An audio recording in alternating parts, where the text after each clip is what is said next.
Oh my goodness, look at this new look. I know. We got a new look and everything else, but I want to keep talking. Hey, Phil, William, Tracy. All right, April. All right. So here's the thing. Secretary Rubio is considering, and obviously he's going to discuss it with the president, discussing closing the bases in Europe because they wouldn't allow. Now think about this: those host nations, Spain, France, Germany, etc., wouldn't let our planes land on our bases in their nation as stopover gaps to Iran. Can you imagine this? Yeah, that is an automatic. I'm going to say that's an automatic. We're not doing that. It's like, you have to remember, it's like renting like an apartment or something, and like your family's coming through, what they can't pass through and go there. That, look how much they're adding to the economy there when you have something like that into another country. Well, yeah, okay, it's like this. And that's a good example, but it would be like if somebody was renting a room in your house, right? And they're paying you rent every month. Every month you get this rent, and you need the rent in order to pay your mortgage, right? So good, you have the rent. So they're renting a room. Now, all of a sudden, you find out that they're involved in some fight with somebody in 3 neighborhoods away. And they say, well, look, I'm coming. I got to stop over in the room there for the night, and then I'm heading out in the morning and going to the other place. And you go, oh, no, I don't want you here. I don't want you here. You're in some fight with these people. We don't want you here. Right. It's like, hey, I don't want trouble. I don't want trouble. I don't want trouble. But at the same time, you realize that how much our presence being there benefits you, and then you're like, now in our time when we finally, hey, the purpose of the base there is because when we have a situation where we need it, then you could use it. Right. Like, take for example, we looked up Ramstein base that's in Germany. Okay. Yes. Just this one base has closing in on 20,000 people, 20,000 soldiers and civilians and their families and all are at this base. 20,000. The American people pay those people to be there, aside from the base, aside from the commissary, aside from everything that goes on. So those soldiers spend their money into the German economy. So the rationale, the irrational thinking to not let us use our own base. Now, if the United States closes that base, the German economy is going to be crippled. Right. The purpose of this, and I hate to even say it, but it's like a vacation rental that you have, that you've been making payments, and now when you finally need it, they say, "Oh, now you can't use it." This is a military base. Military bases, we need to fly things in and out, and to make that make it an issue, it's better off. I mean, especially if it's going to be within NATO, it helps you, because if someone invades you, we're right there to help you. Right. And you know, the funny thing is, Gene, if we closed our bases in Europe, and they're all over Europe, if we closed all our bases, not only would it cripple the European economy, and there's a lot of people out there say, "Oh no, it'll be like nothing." You're nuts. So not only will cripple that, it'll leave a power vacuum. Okay, so who do you think will walk right back in there? It'll be the Russians. Right. Just like they were 40 some odd years ago.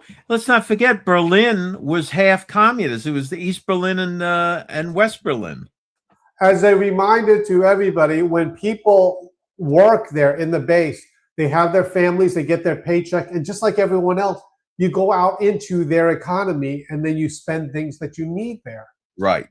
So anyway, I think what you have is you have a president in Donald Trump that just doesn't want to take it anymore. He's basically saying like these things are dumb, and so how about this? You don't like it? All right, we'll just pull ourselves out of it.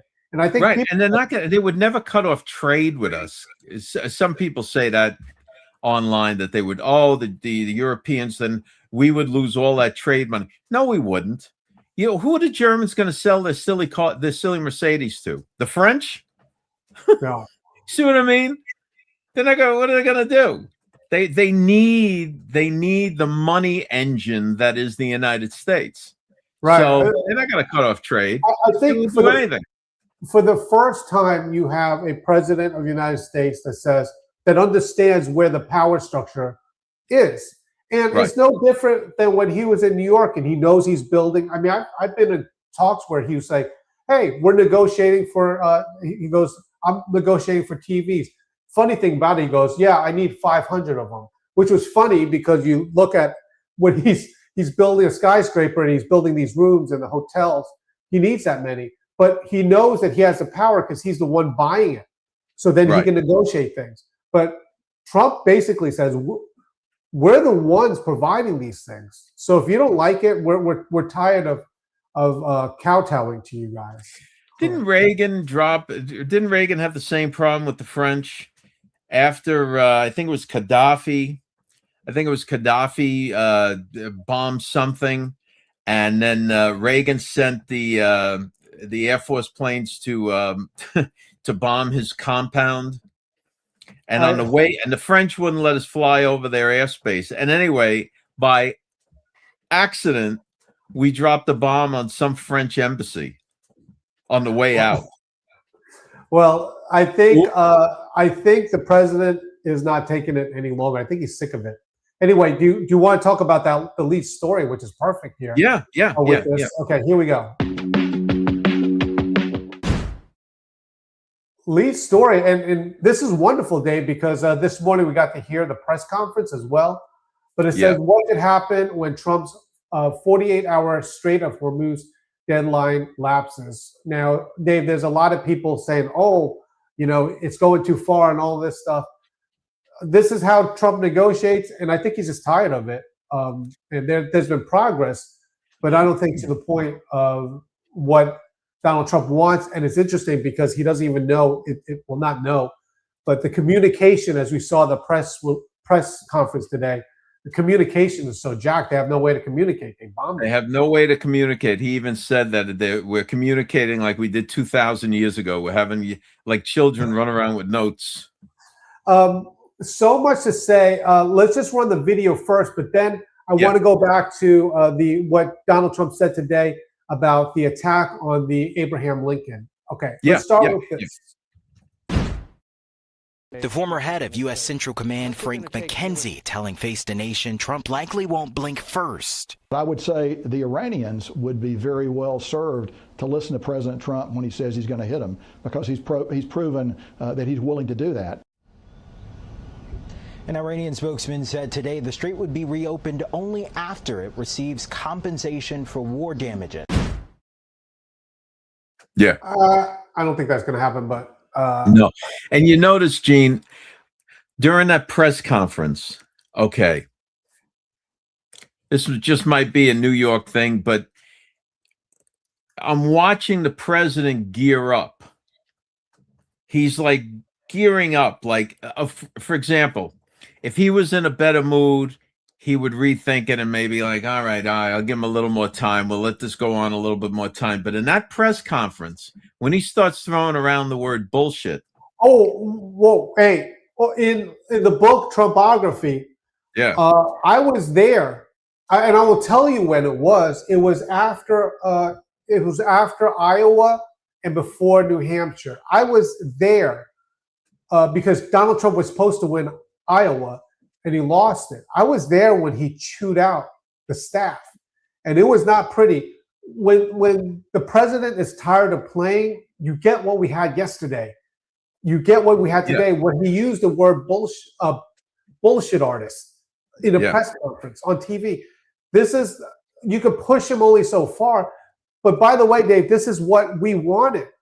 We want a person that the other countries say, I don't think this guy's playing anymore. I don't think we're going to be able to take advantage of them, the United States, the way it was.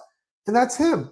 Right. That's and then of course you'll have the left. Oh, he's crazy. He's a madman and all of this. No, you're watching Trump like gear up, because once he gives the go order, it is going to be horrors in that nation. You know, going back to that situation that I wrote about, this was after, like, Trump was a sensation, and then finally we get to Iowa, and he was supposed to win it. They did a dirty trick, if you remember. It goes back to Cruz and Ben Carson and saying that Ben Carson dropped out. Anyway, it's a long story, but Donald Trump straightened the ship out very fast, and then he went on to roll New Hampshire and then South Carolina. Yeah. Anyway, Dave, if I could go with this, which we talked about, 101 missiles came at the United States Abraham Lincoln, the aircraft carrier. Right. And all of them were shot down. It's fascinating. Yeah. Iran tried to, they emptied out their missile silos and tried to just eliminate the USS Abraham Lincoln with what did the president said, 101 missiles coming at them, 2,750 miles an hour. Yeah. And they were all destroyed. All the missiles shot down were before shot down. Right. Yeah. Okay. So beautiful Pretty with that.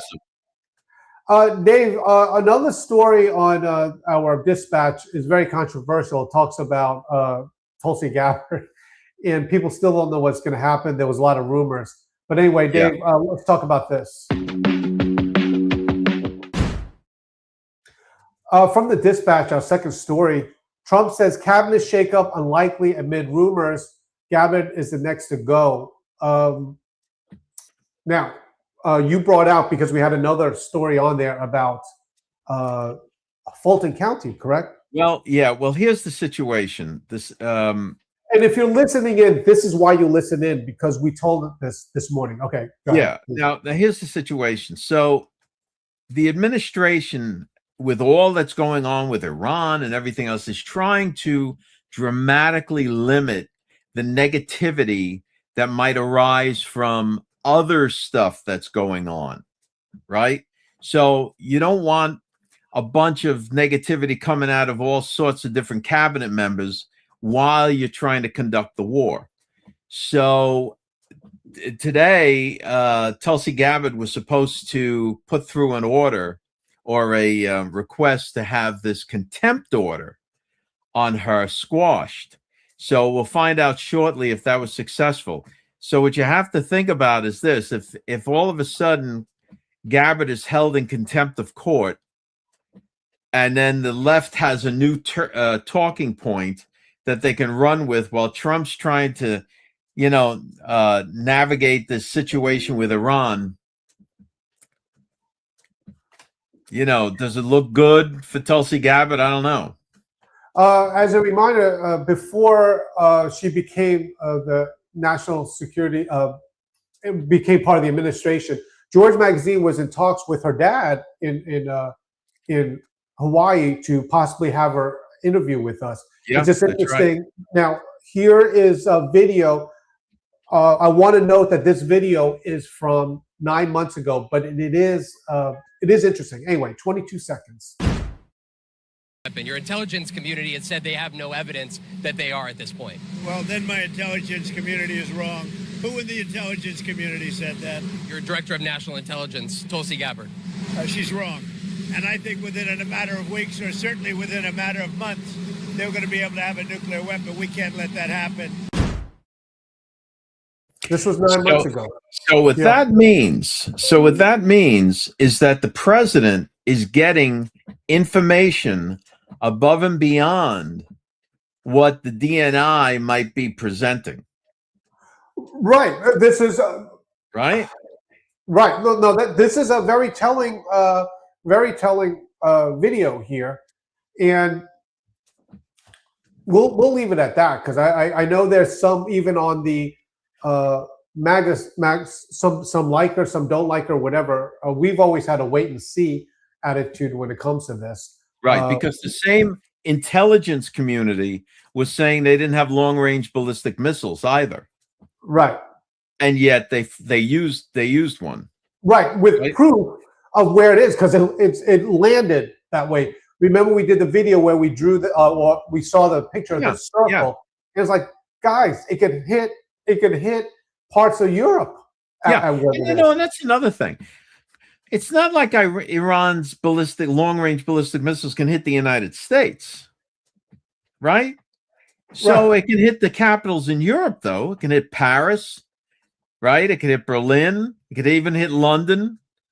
So we're there trying to eliminate that threat from the Europeans, and the Europeans are giving us flack. Don't forget, with this, you have to remember that these are our new allies. Saudi Arabia, right? Yeah. Those are our allies. United Emirates. Those are our allies there, which they could easily reach right across there. That. Yep. So this is about stability, and people keep saying, "Oh, it's all about Israel." Guys, whoever's saying it's all about Israel is idiotic. You realize that we talked about this before. The Abraham Accords. It's more than that. It's about stability of the whole area. Correct. Someone is still saying that it's about Muslim versus Jews. Guys, you realize that our allies there are very good people, like with Saudi Arabia. Dubai is right there, United Arab Emirates. Right. So these are the people that are affected because they don't agree with Iran. It's about stability. All right. Right, because they know that the Iranians are duplicitous in all of their negotiations. Whatever they're telling you on one day is not true the next. That's the problem. It was the president of the United States today that said they are bullshit artists. I've never heard a president say that. That's a phrase, like a common phrase in New York. But that's who we got. This is just a person that's like, listen, I'm not playing your games. All right, we know, we've seen this before. You got, let's see, now another 24 hours to figure it out. Otherwise, that's it. We're not doing it anymore. Right. Okay. And like I said before, you're watching Trump get aggravated. Yes. You're watching him gear up. He's gearing up hey, you know what? Do it. That's what it'll boil down to. Right. Okay, Dave, let's say a few people here first. You got to stick around for the show. We got a lot more stuff to talk about, including cruises. Oh, we got a whole gang. We got Tracy. Yeah, we do have a lot. Debbie made it. Debbie, she goes, "Yay, I'm here." Beverly, Ginger. All right, Darren. Darren, we love you, Darren. Please pray for Darren and his family. He's going through some stuff right now. Beverly, right? Sherry, all right. Larry's here. Larry, did you get that thing yet? See, this is what happens when you appear on this. It's like Dave goes, "Why aren't you working?" No, he knows what I'm talking about. He knows. Very busy. Hold on a second. Kay, we got Donna's here. We got a lot of Pistella, Lori Ann, Martin. All right, Martin. Very good. Debbie 4. Cheryl. Oh, we got the Jackie's here. Hey, we got a full boat. Yeah, but the comments are good. Good to see everyone here, and thank you. All right, guys. Hold on a second. Hey, did you guys like that little short thing that we did with the guy in the armor of light moving across, and you got to place him right smack over the silhouette? It's tough. We were me and Larry don't know what you're talking about because we were working all day, Dave. That's yeah, they were working. All right, guys. Just so you know, this is why you listen to us, because we give you what's going on behind the scenes. This is going to be on Facebook later today, but let me show you what this is all about.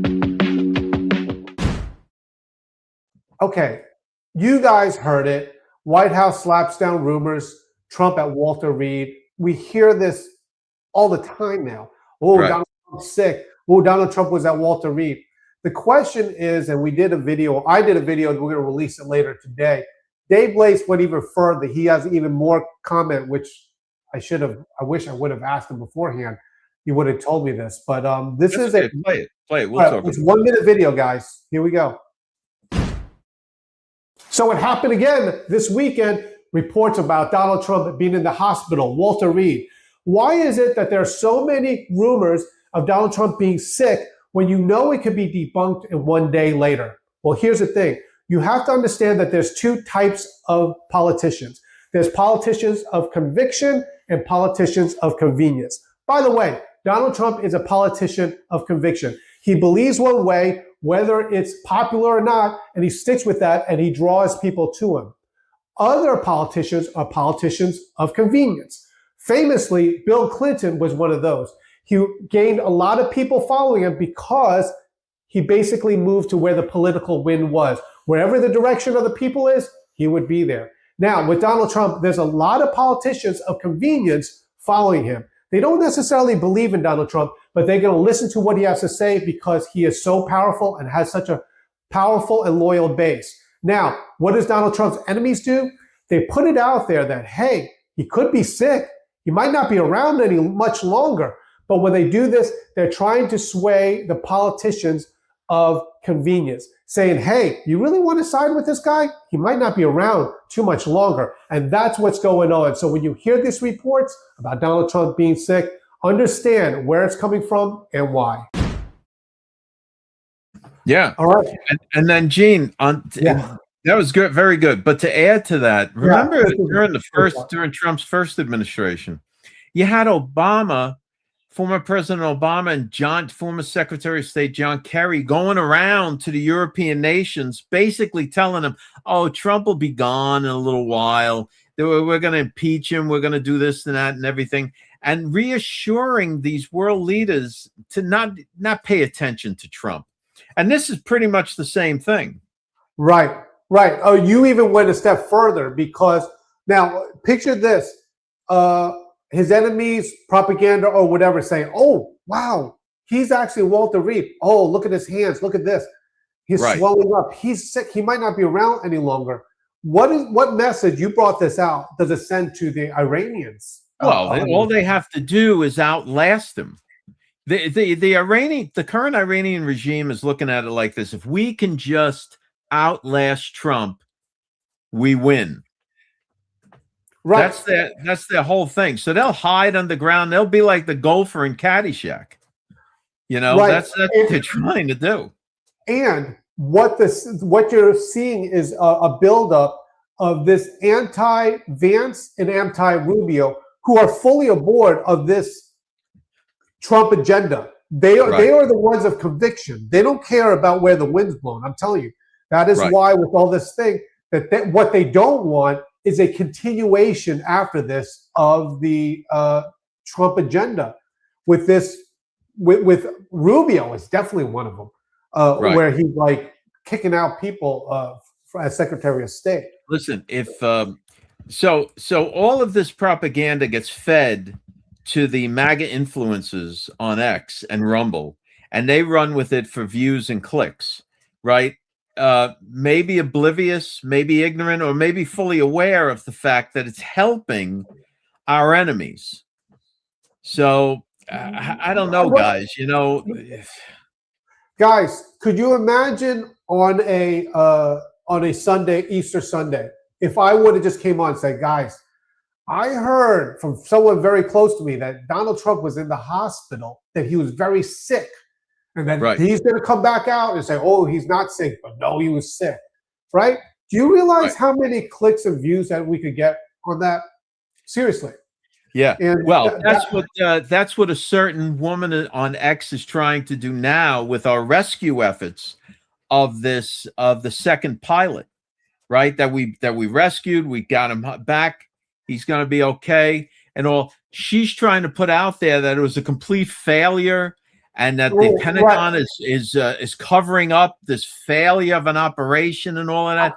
It is sick. They're sick. I'm just gonna say it like this. Ella's boyfriend is one of those special. I don't know if he went there. old boyfriend, he is the like the Navy SEALs of the Air Force. They're the ones that go in, they parachute him into enemy territory, find the guy, bandage him up, and get him out of there. This is to anyone saying, which I heard it with Maduro, and you guys know exactly what I'm talking about. This person who said it, he's one of them. What did they say? There were another knucklehead, one of the goon squad, the MAGA goon squad, was saying that the whole Venezuela thing never really happened. That Maduro's been in captivity since 1990 or some craziness. When you do stuff like that, why would you listen to someone that denigrates our soldiers that risk their lives for this? These are real people. This isn't fake, and this is not a movie. These are people risking their lives to go out there. And we talked about it before, Dave, that these are the ones in Fort Bragg where they had the CIA on the ground, the evil CIA, giving back information to say, to Maduro's bedroom, 20 steps to the left, straight forward 40 steps or whatever. I don't know what it is. How many steps? They did it blindfolded. And to make this out to be something where it's like, oh, it was fake. No, it's fake and everything. You could, all right, I just got to stop because I'm going to just get money about it. Sorry. They're feeding you lies. They're liars. They're feeding you lies to make you believe that you now have some secret information. You have this inside information that no one else does. And now you can lord over your other family members and your cousins and neighbors or whatever with this secret information that you only know because you heard it from that person. And it's just a lie. That's all it is. They're just lying. They're just making up stuff. And feeding it to you because you're sitting there with your mouth open like baby birds because you need some kind of fulfillment. You need some kind of inside information. If you know, you know, and all of this other, man, people are risking their lives. This is real life. The Proverbs 29:12 says, if a ruler listens to lies, all his servants become wicked. And when we talk about this, it's not necessarily, in this case, the ruler, the president. If you are putting your trust into someone basically telling you based upon lies what's going on, it's not good for the people that listen. Stop listening to these people. It's damaging to Americans. Could you imagine? You don't think people risk their lives to go to Venezuela to do this? Or is it just a movie? This is just pretend land. All right, man, this is... And then even the president was talking about somebody that leaked to the right-wing news media about the other pilot that they still hadn't found yet. Right. So President Trump is up there going, "We're going to find him." And I got to tell you, leaks like that, that's not something that can just be overlooked. What it is like they don't have them. Listen. Everyone, stop what you're doing. We would have better to have one alive fighter jet Top Gun pilot here. So let's find them. Let's get on it. Right. Okay. Right. All right. I got a craziness. show here. We're going to talk about cruises later. So stick around. We'll talk about cruises. Oh, yeah. Okay. One more thing that's really important. And guys, forget the music, forget the dispatch things. We at George Magazine have been working very, very hard to let you guys know where the elections are. No one else is doing this. Not a single podcaster out there is giving you every day, by the way, this election is going on, this election is going on. The next one is tomorrow. And I know it's like, well, I don't live in Atlanta. But when we put this out there, then other people living in this area, number one, we shame the people that are not supporting Trump's pick. That's the other thing. And we also let people know that if you're there, it's time to vote. Anyway, this is really big because this tomorrow is Marjorie Taylor Greene's seat. Trump did his part, endorsed someone, and that person came in second place. This is a red district. Anyway, here's the video. Clay Fuller, though, the candidate who was backed by President Trump in this race, felt confident coming into today that this would turn in his favor, at least among the 12 Republicans who were vying for the votes of their constituents here. Now, I point out the fact that there were 12 Republicans running in this special election, just to make note of the fact that there were a lot of people who were hoping to sort of place in this race. 12 Republicans. I know. I know. Now, Are they insane? let me explain. Why am I so pissy today? We had such a great weekend. We did, and praise the Lord. Easter weekend, He's risen. So much good, and here we are today with this craziness. Go ahead. Okay, please let me tell you how it works. Okay, let's forget the 12. Let's that's going into crazy man land. Let's just say 3. So let's say that I'm running also in Atlanta, and someone else is running, or wherever it is, her district. Someone else is running. When Trump says, "Hey, all you guys say you're MAGA, so I am going to choose not this person, but this person," right? That's cue for me to say, "Wow, Mr. Trump, wow, I wanted it to be me. You think this is a better person served? I understand that. How can I help the cause of MAGA?"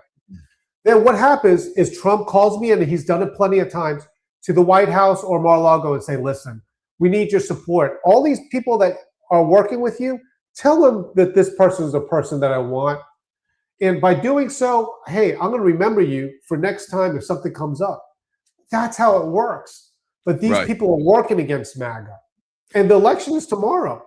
Well, you also have to think about it like this, is that the Republican Party down there in that district put forward 12 candidates. It's not like, okay, if the Republican Party did already, the Republican Party is a private party.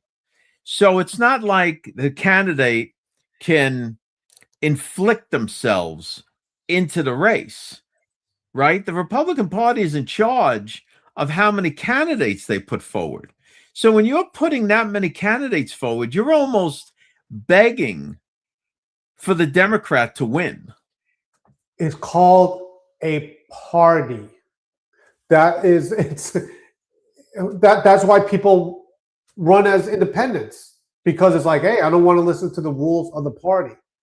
Now, remember, Dave, the crazy thing about it, this is but why would the Republican Party put so many candidates in there to split the vote so decisively so that the Democrat takes the lead? Why would you do that? We will see tomorrow, and I hope that these people that when you listen, I know you know this, Dave, when you run, you have your infrastructure, your mailing list, and you say to them, guys, I lost fair and square.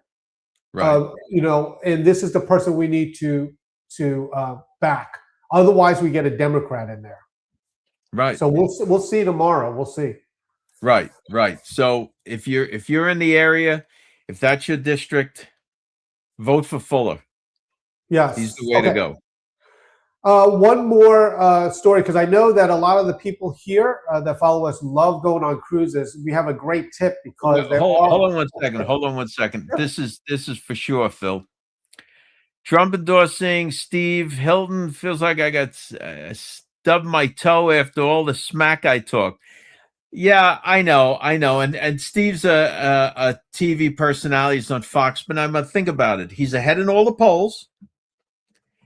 And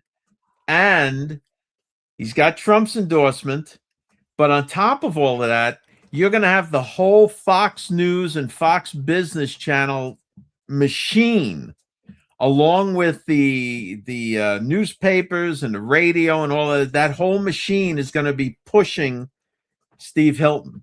And can I say something too? Because California, Phil, is a jungle primary.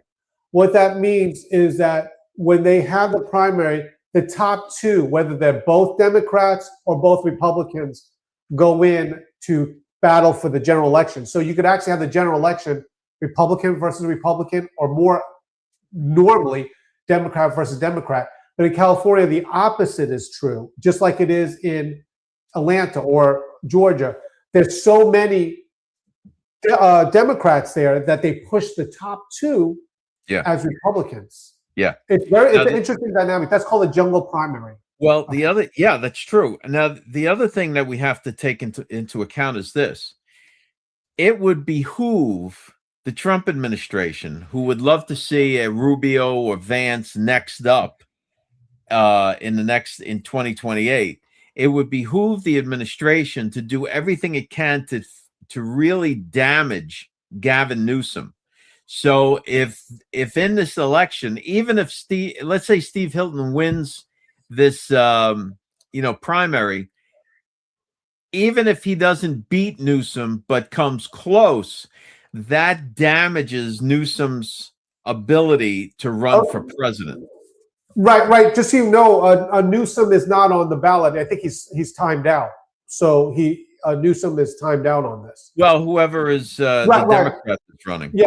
There's I'm not sure who the ones. I think Swalwell is one of them.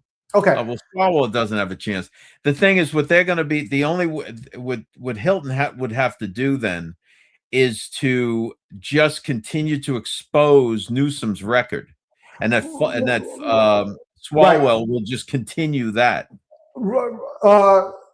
Newsom's running the show.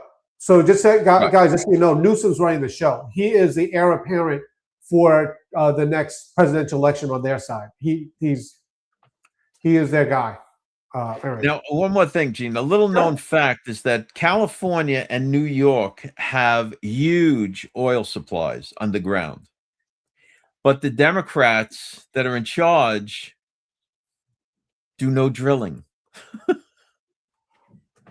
I'm just saying, they're crying about money. If they were getting oil revenue, I don't think they'd be crying so much about money. Yeah.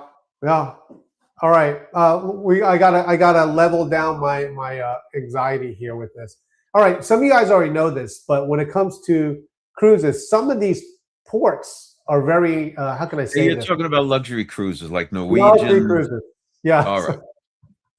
All right. So we had the 5 dangerous cruise ports that travelers should research before booking excursions. Now, I didn't know this trick, and this guy tells us, because one of them mentioned is Belize. Our friend, who we know very well, Andre Bauer, Trump picked him to be the ambassador of Belize. He never made it in there because they didn't approve him, Senate didn't approve him in time. But it's interesting here, and you guys probably know that, like cruises, you can still go to some of these places because they have private islands. Did you know that, Dave, with these private islands? I did know that. This is great. I mean, these are cruises. Okay, 45 seconds. You guys will love this. Belize is another Central American country with Mexico and Guatemala on its borders, and it receives, again, around 1 billion cruise visitors a year. Now, the US State Department has a level 2 warning here, which, to remind you, means exercise increased caution due to crime, some of which, again, is gang-related. If going to Belize as a cruise passenger, a lot of it hinges on which cruise line you're going with. I was on Oceania, which is part of the Norwegian group, and so we called into their secure private island, Harvest Key, which is just off the coast. It was safe there, it was very beautiful. The tours that they do there all seem to be ocean-based, not visiting the mainland either. Oh my goodness, sounds like fun, but I didn't know that was a thing, that they had private islands that they go to, so you're not part of the mainland. Well, that's pretty smart of Norwegian Cruise Lines. Yeah. Have a little private island. This way, they don't, they pretty much govern it. Yes. So it's not like they have to worry too much about the passengers getting accustomed by the riff. I don't think it was a cruise. One of my friends, last time we went to Jamaica, said that when they left the resort, they were escorted by people with M16 rifles to protect them. Anyway, it's I love the way they did that. Dave, okay. Do they still have M16? I don't know. Maybe I'm from the old school. AR. Okay. Do they have a? What part of Jamaica was that in? Oh, are you kidding me? Jamaica's rough because they did that thing where the resorts try to keep everyone in there the whole time to keep all the money, and it didn't filter into the rest of the economy. Yeah, I know. I've been down to Jamaica. Oh yeah, I'm sure. Okay. Last time I went there, everyone was smoking weed. Okay, that's yeah, pretty much. Pretty much. Really quick, guys, before we go, we had a great time today. Record on the comments, by the way. These are the books. I'm signing them all. Dave says, yeah, I feel like, the whistle. You got to sign X amount before the end of the day. So I am very much, there's a ton of them. I'm signing them. Get the 250. Now, Gene, we have people who have ordered the book. They're very anxious.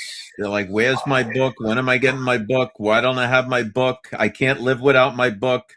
Where's the book?" I am doing the stickers. and everything myself. We did the video on it. I was coming. All right. It's not like he's sleeping on the books. It's not like we're hiding them from certain customers.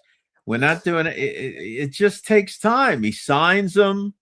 Matter of fact, we said this even last time. I started rushing him along. He was signing his name wrong. He was putting Jackie's because when I signed, Dave, and I didn't want to complain to you, like I know it sounds funny. After 50 of them, my hands cramp up, and I didn't want to tell you. Like, your hands cramping up. Right. So look, please don't rush the process. You'll get the book.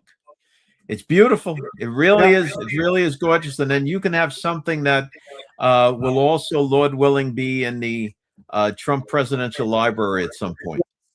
By the way, thank you very much. Thank you for all the comments. I'm seeing that we had a record of comments here. I think we're excited about this new our new look here. We felt like it was a little bit better, getting a little bit closer. Yeah. That's it, guys. Wow. We're only at Monday, so we have a lot to big week ahead of us. A lot to talk about, and I got to tell you, tomorrow is going to be a big day for two reasons. One, if these lunatics don't accept that peace agreement, yes, we got to. Yeah, please, everybody, pray, because this is a big deal. That's number one. Number two is if you're down in Georgia, go vote. Go vote. Yeah. Just get out there and vote. Matter of fact, people in California are letting their dogs vote. Did you hear this story? That some woman registered her dog, and her dog, I think a not a Rottweiler, but her dog actually cast a vote, and then she self-reported herself because she found it so silly that the law was so slack in California that she could register her dog. Yeah. Okay. All right, guys. Great show. Thank you very much for joining us. Like I said, it's please share this. It's been once it goes into Facebook and or YouTube. And thank you so much. All right. Hold on a second, Gene. Hold on. Phil, the dog voted Republican. That's why the woman self-reported. Can you imagine? The dog actually said, "Look, I don't like these Democrats." All right. Guys, thank you so much. We'll talk to you guys tomorrow. All right. Thanks for checking us out. Don't forget to go to georgemagazine.com and sign up for the Dispatch. It's free. Get the emails and the news stories. And check us out Monday through Friday, 5 o'clock Eastern Standard Time. You can check us out on Facebook and YouTube. We'll see you then.